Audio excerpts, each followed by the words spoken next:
নমস্কার বন্ধুরা, কেমন আছেন সবাই? আশা করছি সবাই খুব খুব ভালো আছেন, সুস্থ আছেন। আমরাও সবাই খুব ভালো আছি। আবারও একটা নতুন ভিডিওতে সবাইকে জানাই অনেক অনেক স্বাগত। আজ আপনাদের সাথে শেয়ার করব একদম কম মশলাই সরষে ইলিশ। তো প্রথমে এই যে মাছটাকে খুব সুন্দর করে কেটে কুটে নেব।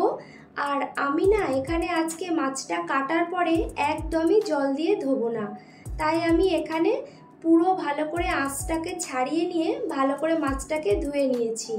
তারপরে মাছগুলোকে এইভাবে কেটে নিচ্ছি। বেশিরভাগ আমি মানুষকে দেখেছি খুব সুন্দর কাঁচি অথবা ছুরি দিয়ে মাছ কাটে, তো আমি কিন্তু ওইভাবে খুব একটা কাটতে পারি না। একান্ত মানে যেগুলো হয় না, ওই চিংড়ির মাথাগুলো পরিষ্কার করব, নয়তোবা ওই সাইডগুলো কাটবো, তখন আর কি কাঁচি দিয়ে কাটি। আর নয়তোবা আমার কাছে বটিটাই আমার ভীষণ ভালো, আমার খুবই সুবিধে যাকে বলে।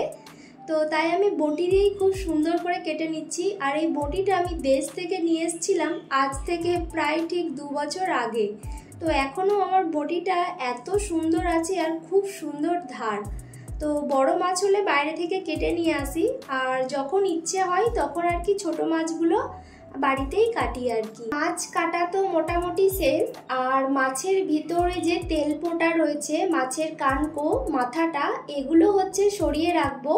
আর সবগুলো মাছ আমি একদিনে করব না, তো এগুলো কোনো সময় কোনো ওই যে চচ্চড়ি রান্না করলে আর কি সবজি দিয়ে মিক্স সবজি, তখন আর কি ওই চচ্চড়ির মধ্যে মাথাটা আর তেলপোটাগুলো দেব, দারুণ টেস্ট হয়, খেতেও ভালো লাগে।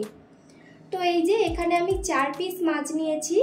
তো মাছটা আমি এই যে নুন হলুদ মাখিয়ে নিচ্ছি। কাটার পরে কিন্তু আমি একেবারেই মাছটা ধুইনি, আর মাছটা খুব সুন্দর ফ্রেশ মাছ ছিল একদমই। তো এখানে দেখুন নুন হলুদটা মাখিয়ে খুবই হালকা করে তেলে ভাজবো, খুব বেশি ভাজবো না। ইলিশ মাছ আবার না একটু কাঁচা কাঁচা থাকলে, মানে কাঁচা মাছ আর কি রান্না করলে বেশি খেতে ভালো লাগে। তবে আর কি হালকা করে ভেজে নিচ্ছি, এটাও খেতে খারাপ লাগে না, ভালোই লাগে। তো এখানে একটু বেশি পরিমাণে তেল দিয়েছি আর কি, অল্প একটু তেল তুলে নেব, মানে রান্নার শেষে তরকারিতে একটু দেব আর ভাতের সাথে একটু দেব, খেতে কিন্তু দারুণ লাগে। তো এখানে দেখুন মাছগুলোকে অল্প একটু এপিট ওপিট করে ভেজে নিচ্ছি। আর ওদিকে একটা মশলাও রেডি করেছি, সেটাও আপনাদের সাথে শেয়ার করব। তো কার কার ইলিশ মাছ খেতে ভীষণ ভালো লাগে কমেন্টে জানাবেন। আমার ভালোই লাগে, তবে মোটামুটি ভালো লাগে, খুব খারাপ না, আবার খুব যে পছন্দ এমনটাও না। চেন্নাইয়ে ইলিশ মাছের দাম কেমন নিল চলুন সেটা আপনাদের সাথে একটু শেয়ার করি।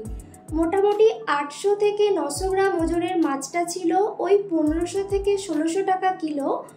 আর ঠিক ওই 550 থেকে 600 গ্রাম ওজনের মাছটা ছিল 1250 থেকে 1300 টাকা কিলো। এবার আপনাদেরকে দেখাই কি কি মশলা নিচ্ছি। এখানে হচ্ছে কালো সর্ষে, সাদা সর্ষে নিলাম, আর অল্প একটু নুন দিলাম। তার কারণ হচ্ছে যদি আমি সর্ষেটা বাটি তাহলে হচ্ছে তেতো হয়ে যাবে, নুন দিলে আর কি তেতো ভাবটা হয় না। তারপরে একটা বড় সাইজের পেঁয়াজ আর কয়েকটা কাঁচা লঙ্কা তার মধ্যে দিয়ে ভালো করে পেস্ট করে নিয়েছি। এবারে ওই একই তেলের মধ্যে অল্প একটু কালো জিরে দিয়ে তারপরে হচ্ছে পুরো পেস্ট যেটা করলাম ওটা হচ্ছে ঢেলে দিয়েছি। অল্প কিছুক্ষণ নাড়িয়ে এর মধ্যে মশলা দিয়ে দেব, খুব সামান্য পরিমাণে নুন দেব, তারপর একটু দিব হলুদ, এতটুকুই, আর কয়েকটা কাঁচা লঙ্কাও দেব।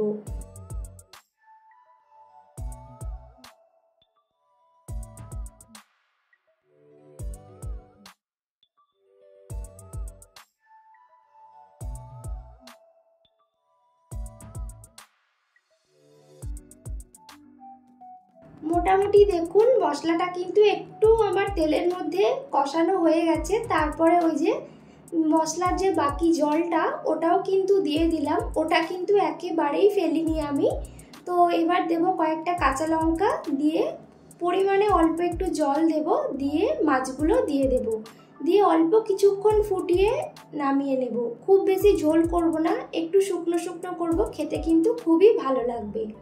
তো আপনাদের রেসিপিটি কেমন লাগলো অবশ্যই কিন্তু জানাবেন। আপনারা কেমনভাবে রান্না করেন সরষে ইলিশ সেটাও কিন্তু জানাবেন। আর ইলিশ মাছটা এমনই একটা মাছ যে কোনো সবজি দিয়ে রান্না করলে মানে আর কি বেগুন দিয়ে অথবা কচু দিয়ে যে যেমনভাবেই রান্না করুক না কেন খেতে কিন্তু অসাধারণ লাগে। এখানে কিন্তু আমার পুরো রেডি হয়ে গেছে। আর ভেজে রাখা যে মাছের তেলটা অল্প একটু দিয়ে নামিয়ে নিলাম। এখন এই যে একটু খাবো আপনাদের সাথে, সেটাও একটু শেয়ার করছি। ভাতের মধ্যে অল্প একটু তেল দিলাম আর এখানে হচ্ছে 1 পিস নিয়ে নিচ্ছি আমি মাছ। আর এই গ্রেভিটা দিয়ে খেতে আর কাঁচা লঙ্কা মাখিয়ে সত্যি অসাধারণ লাগে, মানে অন্যান্য মাছের থেকে তো একেবারেই আলাদা। তো চলুন আজকের ভিডিও এখানেই শেষ করলাম। সবাই ভালো থাকবেন, সুস্থ থাকবেন। দেখা হচ্ছে পরবর্তী আরও একটি নতুন ভিডিওর সাথে।